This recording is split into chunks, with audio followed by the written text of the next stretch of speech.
Hello guys and welcome to solutions also.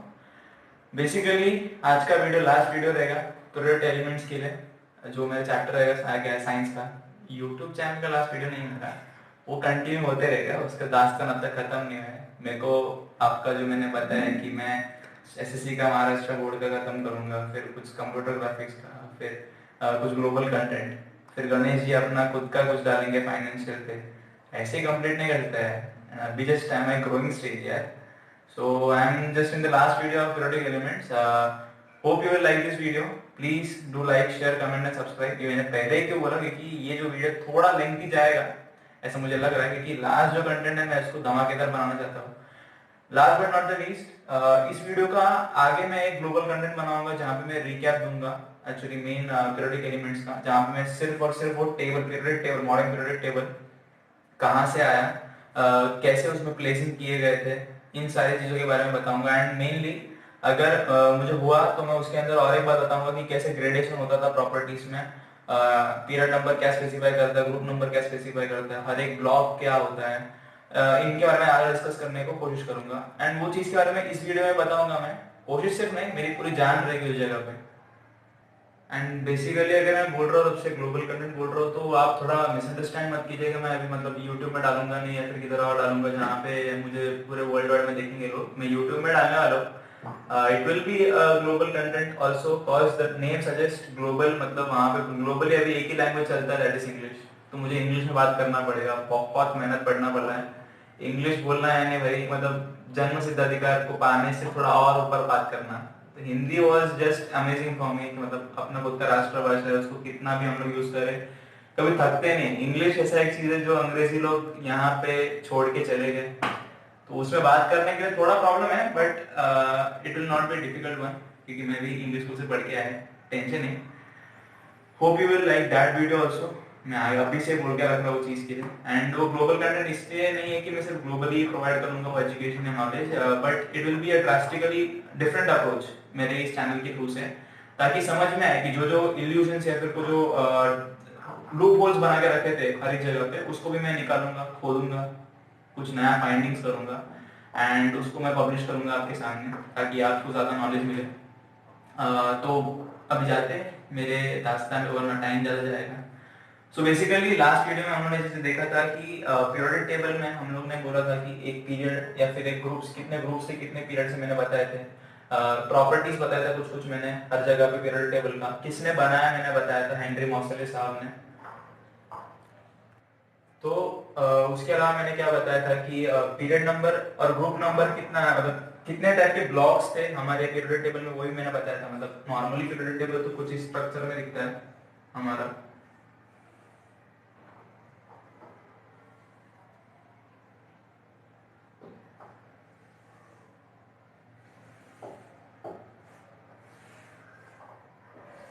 ये structure था basically जहाँ पे 118 एलिमेंट्स को Henry Mauchly and English physicist has distinguished it. तो यहाँ पे मैंने बताया था जैसे कि पहले से ही कि ये एस ब्लॉक है, जो पहले दो ग्रुप्स हैं मेरे लिए, वो एस ब्लॉक मानते थे हम लोग उसको। ये जो बीच का है जो थर्ड ग्रुप से लेके 12th ग्रुप तक जाता है, उसको हम लोग डी ब्लॉक मानते हैं, जिसको डीजेनरेट या फिर ट्रांजिशन एलिमेंट्स बोल सकते हैं, जिसके पास डीजेनरेट ऑर्बिटल्स है। इसको बेसिकली हम लोग पी ब्लॉक बोलते हैं। इसके पास एक स्पेसिफिकेशन है कि यहाँ पे तीनों चीज पाए जाते हैं। कौन से तीन चीज? Metals, non metals and metalloids. तो how do are they separated by zigzag line, मतलब मेटलॉइड सेपरेट करते हैं मेटल और नॉन मेटल्स को। इसके अलावा एक और ग्रुप का प्रेजेंस है यहाँ पे, 18th ग्रुप, जिसको हम लोग आइसोलेट बोल सकते हैं, क्योंकि ये जो ग्रुप है यहाँ पे पूरे के पूरे नोबल ग्रुप है, नोबल एलिमेंट्स प्रेजेंट है। तो ये पूरा जो 13 टू लेके 18 जो एलिमेंट ग्रुप्स है, उसको हम पी ब्लॉक बेसिकली बोल रहे थे। And this is nothing but the F block, which is an incomplete block, जिसको हम लोग इनकम्प्लीट या फिर 7th पीरियड ही बोल सकते हैं पीरियोडिक टेबल के, जिसमें लैंथेनाइड्स और एक्टिनाइड्स करके दो अलग अलग ग्रुप का फैमिली ग्रुप है, जहाँ पे बहुत सारे एलिमेंट्स हैं। अब बेसिकली दोस्तों मैं 7 पीरियड और ग्रुप इसके बारे में ज्यादा बात करूंगा। What does a period number specify, what does a group number specify. इसके अलावा मैं इस वीडियो में अभी फिलहाल के लिए मैं एक और चीज मेरे को बताना है कि what is metallic character, non metallic character और ग्रेडेशन ऑफ प्रॉपर्टीज। इतना ही मुझे कवर करना है, क्योंकि वैलेंसी के बारे में मैंने बताया था थोड़ा बहुत, मुझे उसके बारे में थोड़ा बहुत ब्रशअप करना है आपके लिए, वो मैं करूंगा। पहले जाते हैं हम लोग पीरियड के बारे में। तो बेसिकली मॉडर्न पीरियोडिक टेबल में 7 पीरियड्स मैंने पहले बता दिए हैं, एंड 18 ग्रुप से मैंने ये भी बताया था, ग्रुप फ्रॉम 1 टू 18, ये मैंने पूरा तरीके से बताया मैंने। But basically what does a period signify and what does a group signify. सबसे पहली बात उसका डेफिनेशन से जाते हैं। Period means what, the horizontal rows. Horizontal rows basically ऐसा वाला, इस तरीके से ऐसे जाते रहेगा। And what does a group specify, they are the vertical columns. Vertical columns जो रहते हैं उनको ग्रुप्स बोलते हैं केमिस्ट्री लैंग्वेज में। एंड सेकेंड बात, आपको एक और चीज याद रखनी है कि आप जब गिनना शुरू करते हो, you must start from this position and you must go horizontally. Horizontal आपको गिनना है, 1 2 3 4 5 6 ऐसे जाते रहना आपको। तो आप ऐसा नहीं गिन सकते 1 2 3 4, ऐसा नहीं गिन सकते, क्योंकि इट डज नॉट सिग्निफाई। क्योंकि अभी मैं बताने जाऊंगा, तो अगर मैं फर्स्ट पीरियड की बात कर रहा हूँ, फर्स्ट पीरियड में सिर्फ 2 ही एलिमेंट है, हाइड्रोजन एंड हीलियम। वो कैसे आए गिनने के तरीके से, 1 2। मतलब ये मैं ऐसे क्यों कर रहा हूँ, and why does it just approach like this, why do we approach like this is, जो भी हम लोग यहाँ पे एलिमेंट्स हम लोग रखते हैं, दे हैव 1 और 2 incomplete shells, but the totally complete shells or an element which has totally complete octet or duplet are present in the 18th group, that is known as noble or zero group। तो मुझे उनके साथ compare करना है, तो उनके साथ relate करना पड़ेगा, इसीलिए मुझे हॉरिजॉन्टली काम करना है। हाइड्रोजन के बाद हीलियम, हीलियम के बाद लिथियम, बेरिलियम, ऐसे जाते रहेगा मेरा। तो इस तरीके से हम लोग देखेंगे। एंड सबसे पहली बार इसमें फर्स्ट पीरियड की बात कर रहा हूँ। फर्स्ट पीरियड अगर मैं बोल रहा हूँ दोस्तों, तो फर्स्ट पीरियड में it is known as the smallest period of the periodic table. Smallest, अभी यहाँ पे मैं इंग्लिश का टैग्स यूज करूंगा, जो हमारा कंपैरिजन ऑफ एडजेक्टिव रहता है ना इंग्लिश में। अभी आपको लगता है मैं पहले बोला था इंग्लिश बहुत हार्ड है, थोड़ा बहुत मैंने नॉलेज ऑलरेडी गेन किया है। मैं बोला था ना बहुत सारे लोग हैं मेरे को देने के लिए। Smallest degree of superlative comparative, वही तो सुपरलेटिव डिग्री में यहाँ पे डाल रहा हूँ। तो स्मॉलेस्ट पीरियड है पूरे पीरियोडिक टेबल का। टोटल पीरियोडिक टेबल में 7 पीरियड्स है, उसमें सबसे स्मॉलेस्ट कौन सा अगर क्वेश्चन अगर आया तो बोलने का first period. Second period and third period जो है हमारा,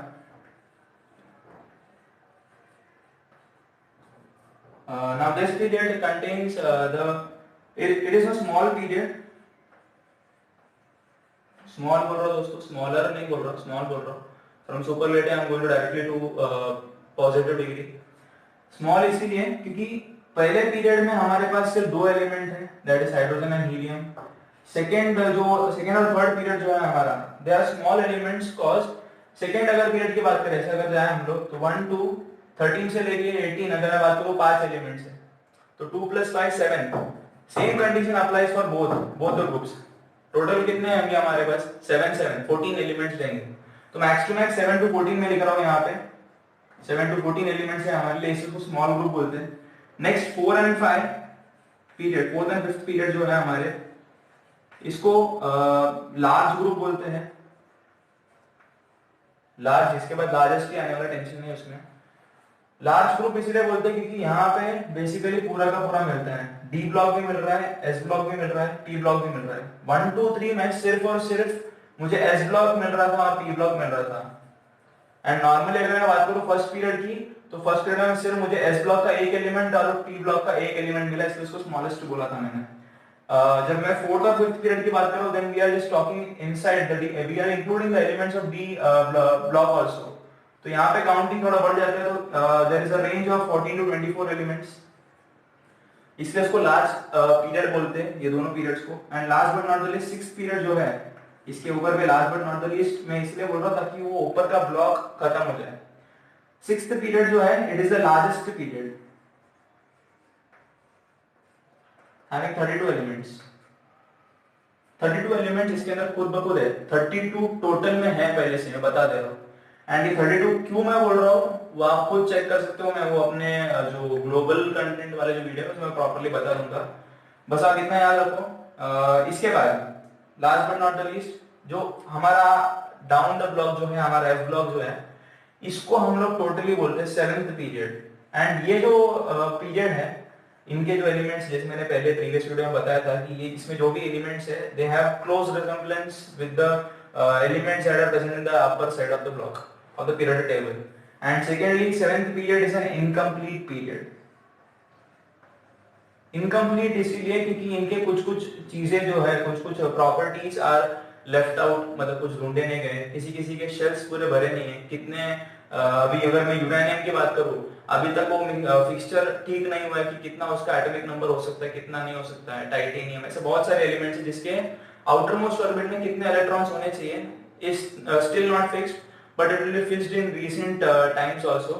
अगर मेरे को अपडेट आता है तो मैं उसका अपने ग्लोबल कंटेंट में प्रॉपर्ली समझा दूंगा। बट इतना बेसिकली अगर आप समझोगे तो आपको एमसीक्यू टाइप क्वेश्चन या फिर one word questions, find odd man out में आपको जो क्वेश्चंस रहेंगे उसमें बहुत मदद मिलेगी। सेकेंड थिंग, पीरियड्स की बात कर रहा था मैं, तो पीरियड्स में आपको एक बात और जाननी है, एक ही नहीं बहुत सारा बात है, बट पहले एक बात जान लेते हैं, what does a period number signify. अब अगर मैं बात करूं पीरियड नंबर क्या सिग्निफाई करता है, तो सबसे पहली बात आपको ये जानना है कि जो पहला पीरियड है, चलो मैं उसको मैं स्पेल आउट कर रहा हूँ मेरा जो याददाश्त के हिसाब से, हलीना के रब से फरार। अभी बहुत सारा मैं बोल दिया, हलीना के रब से फरार। अगर मैं ऐसा बोल रहा हूं तो I am saying about hydrogen atom, lithium atom, sodium atom, potassium, rubidium, caesium and francium, सब मैं पूरा बोल रहा हूं, तो ये पहला ग्रुप मेरा खत्म हो जाता है। So what I am talking about कि अगर ये पहला ग्रुप में मेरा है, बट मैं पीरियड की बात कर रहा था, पीरियड मींस व्हाट, हॉरिजॉन्टल रोज। तो हॉरिजॉन्टल रोज में अभी आप देखोगे तो मेरा पहला पीरियड जो स्मॉलेस्ट पीरियड है मेरा, वहां पे सिर्फ कौन से, हाइड्रोजन, हीलियम। अब अगर मैं इन दोनों की बात करूं, इन दोनों एटम्स को मैं बनाऊं, तो हाइड्रोजन एटम का ये न्यूक्लियस है and it has one single electron that is revolving. It contains one proton and zero neutrons in the nucleus, whereas helium contains nucleus also and it contains two electrons in the K shell, which and also contains two protons. मतलब K shell is a complete and hence it is है। अभी इसके ऊपर एक और question आ सकता है, which element in the periodic table has complete duplet। duplet बोलूंगा तो सिर्फ सिंगल शेल अगर रहेगा मेरा उस एलिमेंट पे, तो अगर सिंगल शेल है, मतलब जैसे अगर सिर्फ K शेल है उस एलिमेंट के पास, अभी K शेल वाले सिर्फ K शेल वाले एलिमेंट दो ही है हमारे पीरियोडिक टेबल में, एक हाइड्रोजन और एक हीलियम। इसके अलावा कोई और ऐसा नहीं है कि जिसके पास सिर्फ और सिर्फ K शेल है। बाकी जो एलिमेंट्स है उसके पास बहुत सारे शेल है, K, L, M, N, ऐसे 3-4 शेल्स है हमारे पास। तो शेल्स बेसिकली अगर मैं बात करूं तो हर एक ब्लॉक्स के हिसाब से वेरी करते रहेंगे। S, P, D, F जो ब्लॉक्स है, इसी में ही अगर हम लोग देखेंगे इलेक्ट्रॉनिक कॉन्फ़िगरेशन में, फिलहाल के लिए आप ऐसे पढ़ रहे हो कि 281, मतलब K shell, L shell, L shell ऐसा आप पढ़ रहे हो। बट बेसिकली दोस्तों अगर मैं बात करूं, ऐसा जो आप पढ़ रहे हो इसका ऊपर और एक तरीका है, बहुत एडवांस टेक्निक है actually. 1s2 2s2 2p6 3s2 3p6 ऐसा बहुत बड़ा बड़ा एक इलेक्ट्रॉनिक कॉन्फ़िगरेशन आता है, जहां पे आपको s ब्लॉक के लिए आपको एक ऐसा आता है जहां पे आप हाफ स्पिनिंग इलेक्ट्रॉन्स आपको गिनना पड़ता है। ये एस का रहता है जहां पे 2 इलेक्ट्रॉन गिनते हैं, एंड वहां पे भी हाफ गिनते हैं हम लोग। p में अगर हम लोग देखें तो 3 हम लोग को मिलता है, जहां पे हम लोग x y z गिनते हैं हम लोग उसको। तो अगर हम लोग बात करें वहां पे भी, तो वहां पे ऐसा नंबरिंग आता है 1 2 3 फिर 4 5 6, तो ऐसा एक करके बढ़ते रहता है। अगर डी ब्लॉक की बात करूं तो ऐसा हमको मिलता है 5 1 2 3 4 और 5 एक्स्ट्रा डीजेनरेट ऑर्बिटल्स। ये जो लास्ट ऑर्बिटल्स है इसको डीजेनरेट ऑर्बिटल्स बोलते हैं उस जगह पे। सो बेसिकली ऐसा रहता है, जिस बहुत वास्ट टॉपिक है वो चीज एक्चुअली। वो आपको साइंस अगर आप स्ट्रीम ले रहे हो 11th 12th में, तो आपको कॉलेजेस में बताया जाएगा ये चीज। Basically it is present in the lesson S block and it is also found in P block of the 12th chapter also. वहां पे आपको क्लियरली समझाया जाएगा कि क्या होता है एक्चुअली 1s2 2s2 2p6 ऐसे सब चीज। इसके अलावा अगर मैं बात करूँ 11th स्टैंडर्ड में, तो एक और लेसन में है, फिलहाल के मेरे को लेसन का नाम याद नहीं आ रहा, बट वहां पे आपको एनर्जी फील्ड सब आपको दिखाई देंगे, मतलब एक एलिमेंट कितना एनर्जी देता है, ऑक्सीडेशन स्टेट कैसे वेरी करता है, ये सब चीज आपको बताते रहेंगे। डोंट वरी, मैं उसके बारे में भी देखूंगा कि मैं अपने जो रिकैप वीडियो जो ग्लोबल कंटेंट है वहां पे मैं बताने के लिए कोशिश करता हूँ, क्योंकि ग्लोबल कंटेंट में ज्यादा वास्ट नहीं करना था, it must be precise. But I will say either I will say in that video or I will give in the description in the content itself. सो थोड़ी देर के लिए इसको भूल जाओ, बट ये चीज याद रखो। तो पहले पीरियड में अगर मैं बात करूँ तो हमारे हीलियम और हाइड्रोजन दोनों जगह बाकी है, जहाँ पे के शेल में ही ये दोनों एलिमेंट्स है। हीलियम हैज कंप्लीट ड्यूप्लेट, के शेल भरा हुआ है उसका। लेकिन आप एक बात देखो, अगर मैं बात करूँ पीरियड्स की, पीरियड वाइज अगर मैं जा रहा हूँ लेफ्ट टू राइट, अगर मैं जा रहा हूँ, ये लेफ्ट में है ना एंड ये राइट में, राइट मोस्ट, तो अगर मैं लेफ्ट टू राइट जा रहा हूँ तो नंबर ऑफ इलेक्ट्रॉन्स जो एक शेल में रहना चाहिए वो इंक्रीज होते रह रहा है लगातार। अभी हाइड्रोजन में एक था, वो जो लेफ्ट में था, जो मतलब एक ही इलेक्ट्रॉन था वहां पे लास्ट ऑर्बिट में। अगर मैं हीलियम की बात करूँ जो राइट मोस्ट में है, वहां पे एक इलेक्ट्रॉन इंक्रीज हो गया। वैसे अगर मैं सेकेंड पीरियड में जाऊँ तो दो, ऐसा मतलब एक एक करके एक इलेक्ट्रॉन बढ़ते जाएगा। अगर लिथियम की बात करूँ वहां पे भी एक ही है, फिर अगर मैं अगले इसकी बात करूँ बेरिलियम की, वहां पे दो रहेगा। तो आगे आगे जब जाते रहूंगा मैं, वैसे वैसे मेरा इंक्रीज होते रहेगा इलेक्ट्रॉन्स जो आउटर मोस्ट ऑर्बिट में है। लेकिन इसके अलावा आपके पास पीरियड के बारे में क्या बताना है? अगर आप डाउन द पीरियड जाओगे, मतलब अगर ग्रुप की तरफ देखोगे, पीरियड तो रो वाइज था, लेकिन अगर आप एक ही ग्रुप के नंबर्स को देखिए, एक ही ग्रुप के जो एलिमेंट्स हैं, अभी पहले जो ग्रुप था हमारा अल्कलाइन मेटल्स, हलीना के रब से परा, जो हमारा, मैं फटाफट बोल रहा हूँ कि हाइड्रोजन, लिथियम, सोडियम, पोटेशियम, ऐसे जो एलिमेंट्स हैं हमारे पहले इसमें, वहां पे अगर आप देखने जाओ तो जो अगर हम लोग डायमंड द ग्रुप जाए, आपको दो तरीके से देखना है। एक तो left to right from a period, across a period मतलब, एंड सेकेंड आपको देखना है डाउन द ग्रुप। इन दोनों जगह पे प्रॉपर्टीज कैसे वेरी कर रहे हैं, किस तरीके से हर एक प्रॉपर्टी अलग होते जा रहा है। मैं पीरियड में था, मैं पीरियड के बारे में बता रहा था कि what does period number specify. Period number सबसे पहली बात वो बता देता हूँ, क्लियर कर देता हूँ चीज। पीरियड का कितना मैंने डिफरेंशिएशन बता दिया, फर्स्ट पीरियड स्मॉलेस्ट है, second and third small, 4 and 5 periods large, sixth period largest. ये सब मैंने क्यों है, क्योंकि मैंने बता दिया कितने नंबर ऑफ एलिमेंट्स हो सकते हैं इसके अंदर। Last but not the least, period के बारे में अगर आप ज्यादा बताने जाओ, लेफ्ट टू राइट उसमें ग्रेडेशन दिखता है। ग्रेडेशन किस में दिखता है? प्रॉपर्टीज में। बहुत सारे प्रॉपर्टीज है, आयोनाइजेशन, एंथैल्पी है। अगर मैं बात करूं उसमें metallic character, non metallic character decrease होते हैं, इंक्रीज होते हैं, वो सब चीज मैं डायग्रामेटिकल फॉर्मेट थोड़ी देर के बाद मैं बताऊंगा। बट बेसिकली आपको सिर्फ इतना याद रखना है, अगर आप लेफ्ट टू राइट जा रहे हो तो प्रॉपर्टीज इंक्रीज होते हैं, उसके पहले इलेक्ट्रॉन्स का number of electrons in the outermost orbit also increases, which means it defines the valence electrons. Total number of valence electrons in the outermost orbit of an element is defined by the period number. And जो group number है हमारा, group number क्या बताता है हमारा? Total number of हमारा, अगर बात करूं मैं ग्रुप नंबर की, तो अगर डाउन द ग्रुप में अगर जा रहा हूं, अगर मैं पहले ग्रुप का अगर देख रहा हूं सिर्फ और सिर्फ, तो डाउन द ग्रुप अगर मैं गया, प्रॉपर्टीज में ग्रेडेशन दिखाई देंगे, जैसे केमिकल फिजिकल प्रॉपर्टीज देखो, थोड़ा बहुत चेंजेस नजर आएंगे, तो स्लाइड चेंजेस, टोटली चेंज नहीं होंगे, स्लाइड चेंजेस। दे विल, मतलब पहला ग्रुप पूरा का पूरा मेटल्स है, it will be having same physical property of metal, having brittle state, shiny lustre देगा वो। इसके अलावा हम लोग उसको, अगर हम लोग को मारना है, शीट्स में बनाना है, वो भी करके दे सकता है। लेकिन इसके अलावा क्या रहेगा हमारे इसमें? तो बेसिकली अगर हम देखें तो पीरियड नंबर के बारे में हम लोग थोड़ा और अगर हम लोग देखना है, लेफ्ट टू राइट वो चेंज होते रहता है।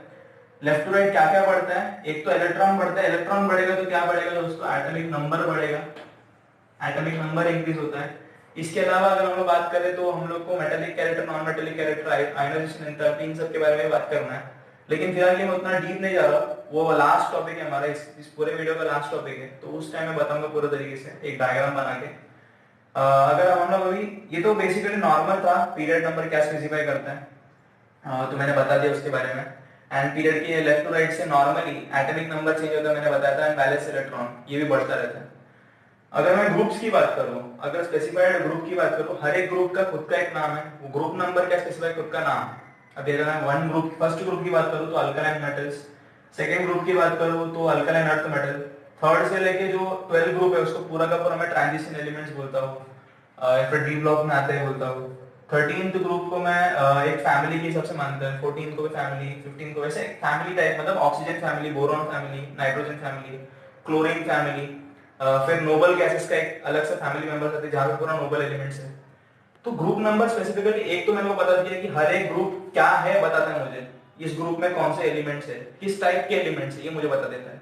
इसके अलावा अगर हम लोग देखें तो ग्रुप नंबर हमें जो नीचे तक जाते हैं हम लोग, अगर हम लोग डाउन द ग्रुप जाते हैं, कोई भी अगर एक ग्रुप से दूसरे ग्रुप में हम लोग जंप मारेंगे, तो डाउन द ग्रुप अगर हम लोग जा रहे हैं, नंबर ऑफ शेल्स जो है वो इंक्रीज होते रहते हैं। फॉर एग्जांपल अगर मैं हाइड्रोजन की सबसे पहले जो एलिमेंट है यहाँ पे दिख रहा है हाइड्रोजन। अभी एक और बात है, मुझे अभी यहाँ पे कंफ्यूजन नहीं लाना है। दिमित्री मेंडेलियव ने ऑलरेडी उसको मेटल के साथ प्लेस किया था। मैं अपने स्टार्टिंग में बता दिया था कि हेनरी मोसले साहब ने हाइड्रोजन जो एटम है उसको मिडिल में रखा था, cause it has close resemblance with metal as well as with 17th group that is halogen. But basically structure जो पीरियोडिक टेबल का वो अच्छा दिख रहा नहीं था, इसीलिए उन्होंने फर्स्ट मेटल के साथ फर्स्ट जो ग्रुप है उसके जस्ट ऊपर रखा है, जोड़ा नहीं है उसको, बट तुम्हारे टेक्स्ट बुक में जोड़ा हुआ दिखाई दे रहा है। तो वो आप करेक्शन देख लो आप, लेकिन वो दोनों प्रॉपर्टी दिखाता है and it is shown differently, ये आपको याद रखना है। तो हाइड्रोजन की अगर मैं बात करूं तो हाइड्रोजन का न्यूक्लियस और उसके पास एक इलेक्ट्रॉन है। अगर मैं लिथियम की बात करूं तो लिथियम के पास दो शेल्स है, जहां पे पहले दो है, दो इलेक्ट्रॉन है and it has last one electron, मतलब टोटल है उसके पास थ्री, मतलब एक एक्स्ट्रा शेल आ गया। अगर मैं सोडियम की बात करूं, न्यूक्लियस, के शेल, एल शेल, वापस एक शेल आ गया। ये क्यों आया? 2, फिर यहाँ पे 8 इलेक्ट्रॉन सेकेंड शेल में, थर्ड शेल में 1 इलेक्ट्रॉन, टोटल क्योंकि उसका एटॉमिक नंबर कितना है 11, तो 281। इसके बारे में मैं बता दिया था। तो डाउन द ग्रुप हम जब जाएंगे the number of shell increases, number of shell increase होता है। एंड एक और बात, प्रॉपर्टीज जो है वो लगातार चेंज होते रहते हैं। जैसे कि हाइड्रोजन के पास दो अलग अलग प्रॉपर्टीज है, या तो वो मेटल है या तो फिर नॉन मेटल है, मतलब हाइड्रोजन है। लिथियम की अगर बात करूं तो lithium is the lightest metal अगर मैं बात करने जाऊं, and it is a pure metal.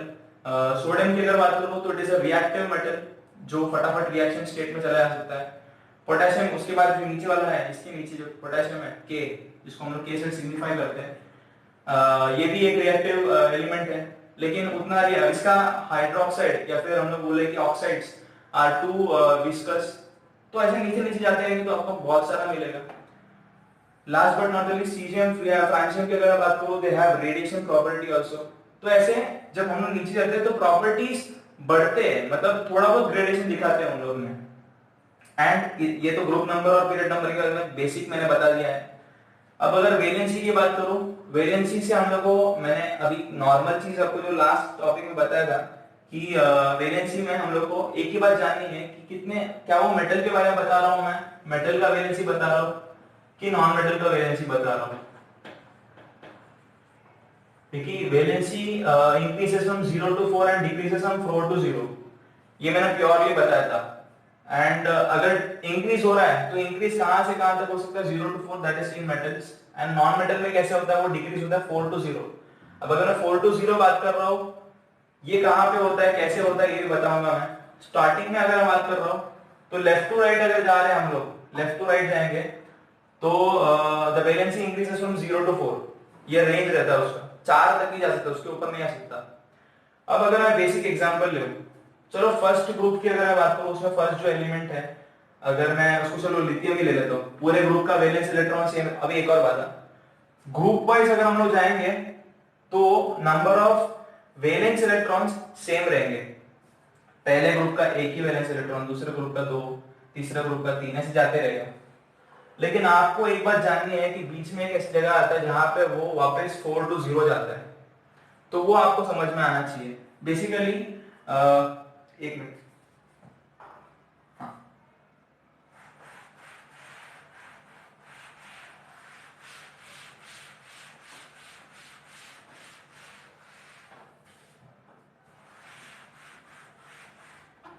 Valency क्या होती है ये आपको जाननी जरूरी है। वैलेंसी का मतलब क्या होता है? Total number of electrons in the outer most orbit, ये मैंने बताया था। तो चलो एग्जांपल लेते सोडियम का है, जो बेसिकली बहुत ज्यादा ही फेमस हो रहा है ये लेक्चर में। तो इसका एटॉमिक नंबर क्या है? 11, ये इतना आपको पता है।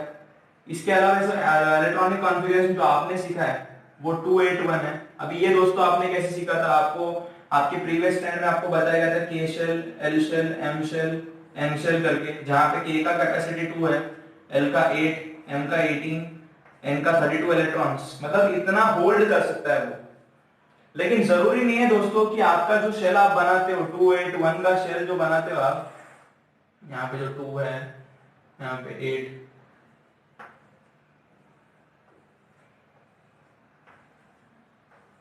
और यहाँ पे लास्ट में जो 1 है, ये के शेल है, ये एल शेल है, ये एम शेल हो सकता है या नहीं हो सकता है वो आप डिसाइड नहीं कर सकते डायरेक्टली, लेकिन मैंने बताया था कि वहां पे आपको एक्स्ट्रा जो एडवांस्ड इलेक्ट्रॉनिक कॉन्फ़िगरेशन पे है उसके बारे में आपको जानने की बहुत ज्यादा जरूरत है। वहां पे आपको 1s2 2s2 2p6 3s2 3p6 ऐसा आपको पढ़ने को मिलेगा। वहां पे आप प्योरली समझोगे कितना के शेल का कैपेसिटी यूज हुआ है, कितना एल शेल का कैपेसिटी यूज हुआ है, कितना एम शेल कितना एन शेल करके। सो मूविंग फॉरवर्ड अगर मैं जाऊं तो यहाँ पे अगर बात कर रहा था कि वैलेंसी ग्रुप में अगर मैं देखने जाऊं पूरे के पूरे जो पहला ग्रुप है जहां पे लिथियम से लेके फ्रांसियम तक, भले ही शेल इंक्रीज हो, मैंने बोला था down the group shell increase होता है, बट लास्ट में आउटर मोस्ट ऑर्बिट उसके बाद सिर्फ एक ही इलेक्ट्रॉन रहता है and this electron specifies the valency. मतलब सोडियम का अगर मुझे वैलेंसी ढूंढना है सिर्फ आउटर मोस्ट ऑर्बिट में लास्ट कितने इलेक्ट्रॉन ढूंढने हैं, दैट इज 1, तो इसका वैलेंसी मुझे मिल गया। ऐसे ही मैं सेकंड ग्रुप में जाऊं, सेकंड ग्रुप में जो पूरा ग्रुप में सेम वापस रहेगा क्योंकि सेकंड ग्रुप का स्टार्टिंग बेरिलियम से होता है। तो अगर सेकंड ग्रुप की बात करूं तो दो वापस एक एक्स्ट्रा एटॉमिक नंबर इंक्रीज होता है, मतलब सिर्फ दो इलेक्ट्रॉन आ जाते हैं साथ में, दैट्स इट। एंड बट वहां पे वैलेंसी चेंज हो जाती है, 2 हो जाती है वहां पे, वो आपको समझ में आनी चाहिए। बट बेसिकली अगर मैं बात करूं वैलेंसी की, valency ranges from 0 to 4 and decreases from 4 to 0, ये भी आपको याद रखना बहुत इंपॉर्टेंट है। ये मैं क्यों बता रहा हूं बार बार लगातार, मेटल्स और नॉन मेटल्स के प्रॉपर्टीज के हिसाब से वैलेंसी कभी कभी चेंज होती है। Metal has a tendency to donate electrons, तो number of electrons that is donated कभी कभी उसका वैलेंसी बन जाता है। क्यों मैं ऐसे दोस्तों बोल रहा हूं, अभी आपको मालूम पड़ जाएगा कि 3 है, फिर फोर्थ ग्रुप आएगा उनका भी ऐसा रहेगा, लेकिन आप एक बात जान लो, फोर्थ ग्रुप जब आता है आपको एक जो आपका पीरियोडिक टेबल दिया है वहां पे 1 2 3 3a 3b 4 4a 4b 5 5a 5b ऐसा बहुत सारा दिया रहेगा आपको। तो वो जो एलिमेंट्स रहेंगे वहां पे भी उनका पूरा का पूरा जो अभी 3 3a 3b बोल रहा हूं ना, 3a 3b दोनों को सेम रहेगा वैलेंसी, दैट इज 2 या फिर 3 depending on the number of outer most electrons. लेकिन जब हम लोग फोर्थ या फिर फिफ्थ ग्रुप में जब जाते हैं, फोर्थ ग्रुप तक तो 4 हो जाता है वैलेंसी, लेकिन जब फिफ्थ ग्रुप में जाएंगे वहां पे भी वो मेटल ही है, बट हम लोग 5 लिख नहीं सकते वहां पे। हम लोग हमको उसका टेंडेंसी देखना पड़ेगा कितना वो वैलेंस इलेक्ट्रॉन मतलब कितना इलेक्ट्रॉन वो डोनेट कर सकता है। The number of electrons that is donated by the particular element is sometimes known as the valency also, तो ये भी आपको जाननी जरूरी है। अब अगर नॉन मेटल्स की बात करो, नॉन मेटल्स के पास आपको बेसिकली पता है बचपन से आप मतलब बचपन नहीं सॉरी 6th स्टैंडर्ड से आप सीखते आ रहे हो कि metals have the tendency to donate the electrons and non metals have the tendency to gain the electron. तो गेन द इलेक्ट्रॉन मतलब वो जब गेन जितना गेन करते हैं, एक गेन करेंगे, दो गेन करेंगे, तीन गेन करेंगे, जितना भी गेन करेंगे वो भी कभी कभी वैलेंसी लेके ना आता है। इवन कोई कोई अभी समझो अगर क्लोरीन की बात करो, क्लोरीन का एटॉमिक नंबर 17 है, तो 17 अगर मैं बात करूं तो न्यूक्लियस 2 इलेक्ट्रॉन्स यहाँ पे 1 2 3 4 5 6 7 8 और आखिरी एक ऑर्बिट आएगा जहां पे 7 इलेक्ट्रॉन रहेंगे। ठीक है, इसका अगर मैं बात करूं तो इसका इलेक्ट्रॉनिक कॉन्फ़िगरेशन 2 8 7 1 2 3 4 5 6 7, तो यहाँ पे एक इलेक्ट्रॉन मिसिंग है। अभी जो ये लेगा मतलब जितना मिसिंग है इसके पास, नॉन मेटल्स में ऐसा देखा जाता है जितना उसके पास मिसिंग है वो उसका वैलेंसी होता है। वैलेंसी का जो डेफिनेशन दिया था number of electrons in the outer most orbit, वो यहाँ पे नेगेटिव स्टेटमेंट नहीं बन रहा, आपको वो समझ में आनी जरूरी है। यहाँ पे बहुत सारे क्लॉजेस आते हैं, मेटल्स को देखना है कि नॉन मेटल्स को देखना है कि गैसेस को देखना है, नोबल गैसेस को देखना है। अब अगर मैं सिर्फ 18th ग्रुप की बात करूं वहां पे वैलेंसी 0 है। क्यों? क्योंकि they have complete duplet as well as complete octet. तो 17th ग्रुप की बात करूं वहां पे वैलेंसी 1 रहेगा, 16th ग्रुप की बात करूं मैं तो वहां पे वैलेंसी 2 रह सकता है, उसके आगे की बात करूं 3, फिर उसके आगे की बात करूं तो 4। एंड आपको एक और बात जाननी है, अगर मैं 4 बोल रहा हूं, 4 एक जगह पे फिक्स होता है पूरे के पूरे उस ग्रुप के लिए। फॉर एग्जांपल अगर 5th ग्रुप से लेके अगर if I am saying that 11th group तक सेम वैलेंसी हो सकती है, मींस क्योंकि डी ब्लॉक में जो एलिमेंट्स है दे हैव डीजेनरेट ऑर्बिटल्स, मैंने बोला था बहुत बार बोल रहा था मैं। तो डीजेनरेट ऑर्बिटल्स का मतलब क्या, उनका एटॉमिक नंबर कभी-कभी फ्लक्चुएट हो सकता है, एटॉमिक मास नंबर कभी-कभी फ्लक्चुएट हो सकता है, number of electrons number of protons increase decrease हो सकता है। तो इसके वजह से वैलेंसी 3 4 की रेंज में रहती है, 4 की 5 जाती नहीं है, 6 जाता नहीं है, वो 4 में ही अटकता रहता है, 4 3 करके। इसलिए एक ऐसा कुछ स्पेसिफिक अमाउंट ऑफ एलिमेंट्स रहेंगे जिनका वैलेंसी फिक्स्ड रहेगा 4 करके, एंड जो आजू बाजू वाले रहेंगे उनका डिक्रीज इंक्रीज होता रहता है। बट बेसिकली मेटल्स में अगर देखा जाए 0 to 4, एंड अगर नॉन मेटल्स की बात करूं तो 4 to 0 डिक्रीज होते रहता है एक एक करके, 4 3 2 1 0 करके। वो आपको समझ में आ जाएगा ऐसा मुझे लगता है। अब नेक्स्ट थिंग, ये तो मैंने ग्रुप के बारे में बता दिया, वैलेंसी हो गई, पीरियड के बारे में बता दिया। अब बेसिकली आपको एक टॉपिक इसके आगे पढ़ना है, that is atomic size also, atomic size and metallic character, non metallic character, ये चीज है। इसके बाद मैं वो डायग्रामेटिकल रिप्रेजेंटेशन दे दूंगा। नहीं तो मैं एक काम करता हूँ, वो जो डायग्रामेटिकल रिप्रेजेंटेशन है वो आपको मैं रिकैप वीडियो में प्रॉपर्ली पूरी तरीके से समझा देता हूँ, क्या डिक्रीज होता है, क्या इंक्रीज होता है, कैसे इंक्रीज होता है, ये सब चीज के बारे में बताऊंगा।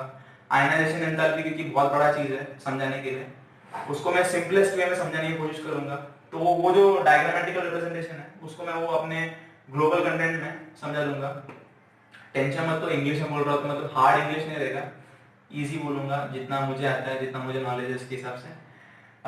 नॉलेज मतलब इंग्लिश बोलना थोड़ा बहुत हार्ड रहता है, वीडियो के सामने ऐसे कैमरा सामने बोलते रहने लगा था फटाफट फटाफट। तो ये आप जान लो।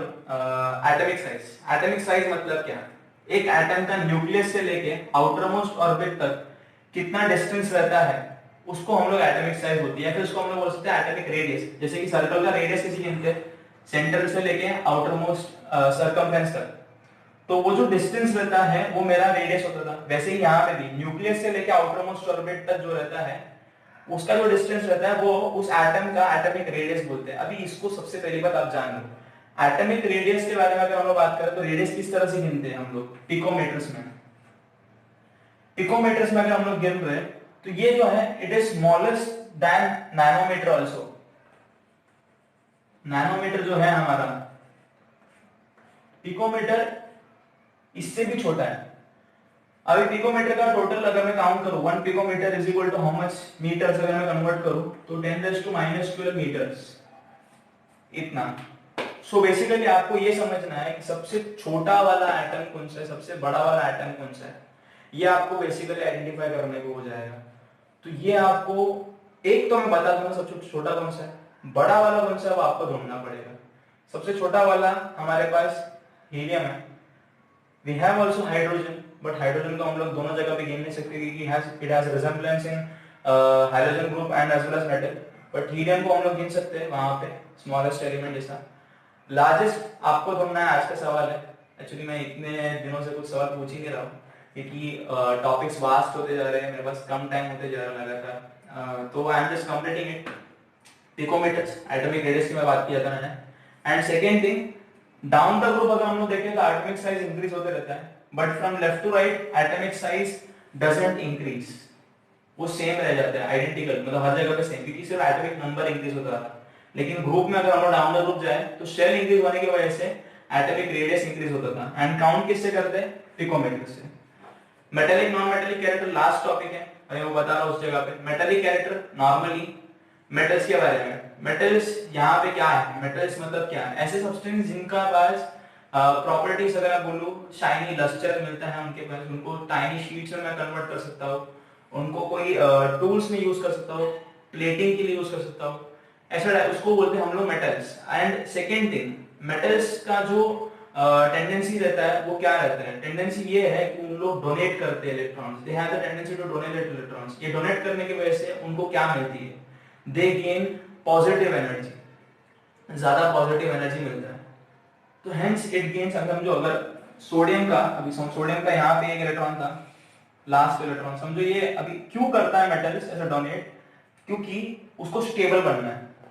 क्योंकि यहाँ पे मैं 8 इलेक्ट्रॉन लाने, 7 इलेक्ट्रॉन जो रिमेनिंग है पूरा करने के लिए मुझे उस ऑर्बिट को, वो 7 इलेक्ट्रॉन में एक साथ ला नहीं सकता, क्योंकि मेरे पास टेंडेंसी कितने इलेक्ट्रॉन को लेके आने के लिए मेरे ऑर्बिट में, एक या फिर दो इलेक्ट्रॉन को मैक्स टू मैक्स में अपने ऑर्बिट में ला सकता हूं। लेकिन यहाँ पे केस क्या है, सोडियम को लास्ट ऑर्बिट में भरने के लिए 7 इलेक्ट्रॉन और चाहिए। So I can't bring 7 electrons at a time, but I can donate this 1 electron and make it stable, make its atomic number to be 28, that is 10. This time sodium gains positive charge plus, मतलब ये positive charge बढ़ेगा भी, +2 +3 भी हो सकता है। ये +2 +3 कैसे होता है, जितना उसने इलेक्ट्रॉन डोनेट किया उतना उसको पॉजिटिव चार्ज। किसी किसी का +7 है, किसी किसी का +5 है, किसी किसी का +4 है। अब अगर मैं बात करूं SO4 की, सल्फ्यूरिक ऑक्साइड, तो बेसिकली अगर SO4 की बात करो तो वहां पे ऑक्सीजन या फिर सल्फर की बात करो तो वहां पे सल्फर का गेन हो सकता है, +5 +4 ऐसा हो सकता है, क्योंकि सल्फर वहां पे अभी यहाँ पे दोनों नॉन मेटल्स है, लेकिन ज्यादा रिएक्टिव कौन से, ऑक्सीजन। तो व्हाट डज ऑक्सीजन डज, ये इस सल्फर एटम के पास जो आउटर मोस्ट ऑर्बिट में है इलेक्ट्रॉन्स, उसको खींचने को क्षमता करता है, खींचता है वो उससे। एंड कितने ऑक्सीजन है, 4 ऑक्सीजन है यहाँ पे, 4 ऑक्सीजन। कितने सल्फर है, एक ही सल्फर है। तो सल्फर के आउटर मोस्ट ऑर्बिट में जितने इलेक्ट्रॉन्स रहेंगे, उस इलेक्ट्रॉन्स को एक एक करके एक एक ऑक्सीजन सेटिस्फाई करके देगा अपना ख्वाहिश जो रहेगा। अब बेसिकली अगर मैं नॉन मेटल की बात करूं, नॉन मेटल्स ज्यादा वास्ट नहीं जा रहा हूं, मैं पहले बोला था बहुत लेंथी जाएगा करके। नॉन मेटल्स की अगर बात करूं, non metals has a tendency to receive electrons, and receive करने का टाइम क्या होता है, उनको जैसे मेटल को पॉजिटिव चार्ज गेन होती है, अभी यहाँ पे क्लोरीन है, ये नॉन मेटल है, तो chlorine will gain negative charge if it takes the electron, outermost electron of sodium atom into its outermost orbit in order to gain stability। तो इस टाइम क्या हो जाएगा, Cl माइनस तो हो जाएगा लेकिन 288 चार्ज में माइनस होएगा। अब ये जो चीज होती है ना दोस्तों, Na प्लस और Cl माइनस, इस टाइम इन दोनों जनों को मेटल और नॉन मेटल जैसे मैं बताऊंगा नहीं, आपको मैंने सबसे पहले से ये बता रहा हूं, एटम, एलिमेंट, कंपाउंड, मॉलिक्यूल ही मैंने बताया था, लेकिन कभी मैंने जिक्र नहीं किया था एक शब्द की जिसका सिर्फ 3 लेटर में वर्ड बोलते हैं हम लोग, जिसको हम लोग बोलते हैं आयन। ये आपको थोड़ा बहुत अलग अलग करेगा। Ion means what, ion is a element which contains positive और नेगेटिव चार्ज इनटू इट। मतलब जब एक एलिमेंट या तो डोनेट करता है या फिर रिसीव करता है, उस टाइम जो एनर्जी गेन करता है उस टाइम वो एलिमेंट आयन बन जाता है। एंड ये दो एलिमेंट आयन के फॉर्म में ही मिल सकते हैं। कोई भी एलिमेंट केमिकल रिएक्शन में जब देखते रहोगे वहां पे आपको आयन बनाते हुए डायरेक्ट केमिकल रिएक्शन दिखते हैं, लेकिन आपको ये बेसिकली जानना है कि केमिकल रिएक्शन में भी आयन बनने के बाद ही रिएक्शन होता है एंड एक प्रोडक्ट मिलता है। सो इतना आपको समझा रहेगा। ये लास्ट वीडियो था, मैं आपको जो रिकैप वीडियो रहेगा वहां पे मैं आपको प्रॉपर्ली वो पीरियोडिक टेबल के बारे में समझा दूंगा। Hope you like this video, बहुत लेंथी था but it's difficult for you to just take it, 40 minute देखना पड़ेगा, लेकिन आपके बेनिफिट के लिए मैं बता रहा हूँ। एंड पीरियोडिक टेबल एक बड़ा वास्ट चैप्टर है जिसको आपको बहुत हेल्प पड़ेगा 11th और 12th में, अगर आपने इतना सीख लिया तो, क्योंकि बेसिक्स अगर आपको क्लियर नहीं है you can't give any answers in the college, क्योंकि वहां पे हाई लेवल में जाएंगे हम लोग, पीछे का देखेंगे नहीं। तो बेसिकली आप देखोगे मुझे ऐसा लगता है। Thank you and stay tuned to the next video.